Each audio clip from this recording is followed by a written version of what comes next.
Hello everyone, glad to have you with us here. We welcome you all on this Holy Week.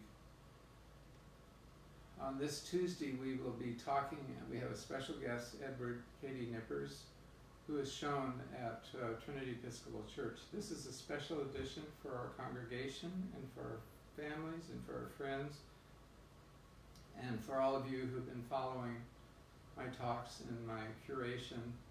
Today we're going to have Ed Knippers talk a bit about background of his work. He's I consider him one of the most important biblical narrative painters in this century and the last.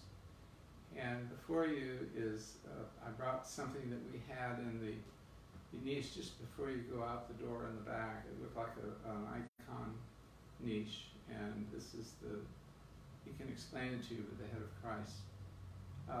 This is a miniature of his paintings. Most of them are quite large. And I first experimented with using his paintings in Easter Vigil in District of Columbia.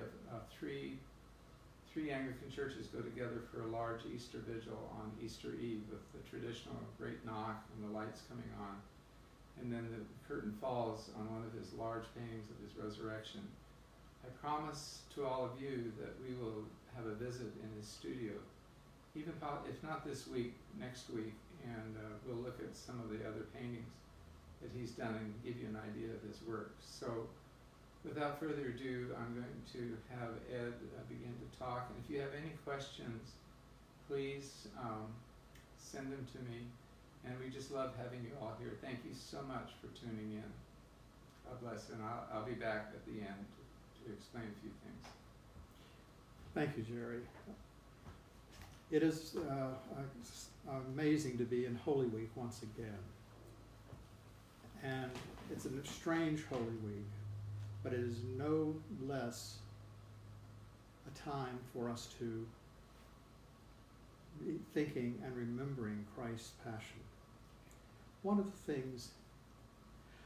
things that I think is very, very important that has struck me recently, or even today, is the fact that we have here a painting of Christ being taken down from the cross, and then he was resurrected, and then there was the ascension.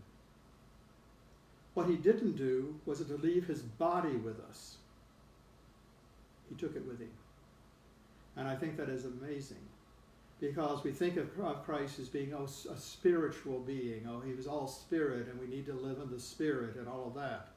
But no, he was an incarnational being as we are, because when he came like us. And there does something damage somehow when the incarnational form and the reality are parted, because it is we are incarnational only in one way. This is the only form that I have, period. As someone said, be yourself, all the others are taken. We are individuals, and therefore we are individual incarnate beings. And therefore at death, I've been thinking, death separates the spirit from the body. The spirit goes into eternity, which is timeless.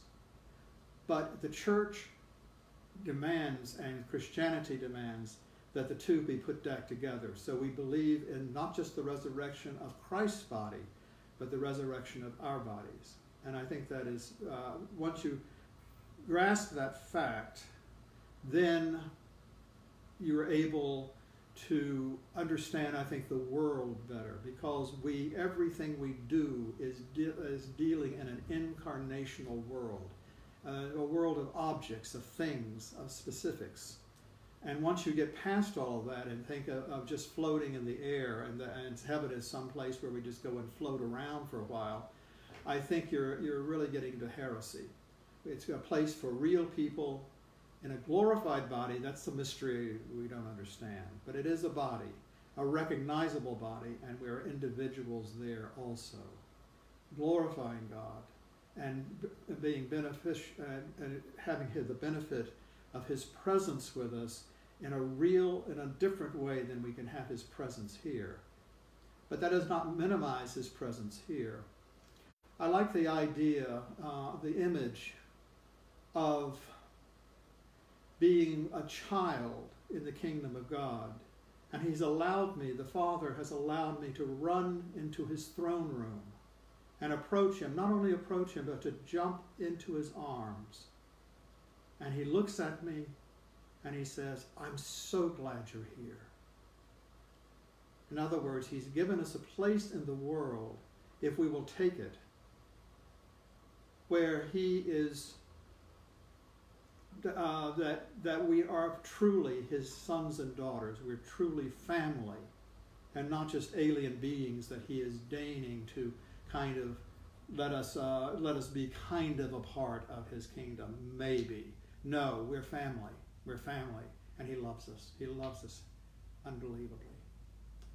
So as we are here in Holy Week, we need to think of these things, of His incarnation, and how we are like Him in our incarnation, and how we participate in His death so that we can participate in His life. The painting I'm working on right now, to go back to what Jerry was saying at the first, is a painting of the harrowing of hell, and that is what takes place on Holy Saturday, where Christ, the Orthodox Church particularly, Christ descended to the dead.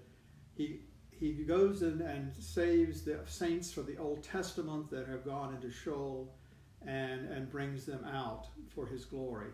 And so that is what the painting is about. So it's particularly, I think, important for this time of year. And I hope next week or whenever you come to the studio that you'll be able to see that work. But if you have any questions, I think some are coming, I'll be glad to try to answer them.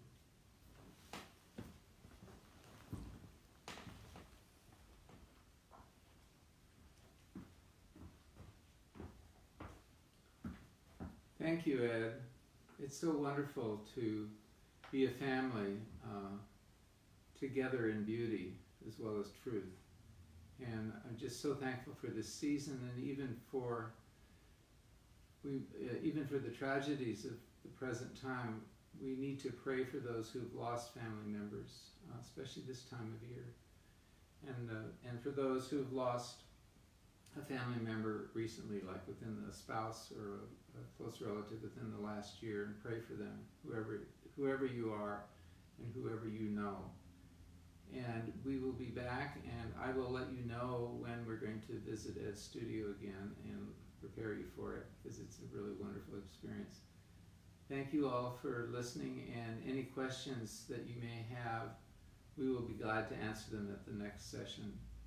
So thank you all for joining in today, and have a blessed Holy Tuesday.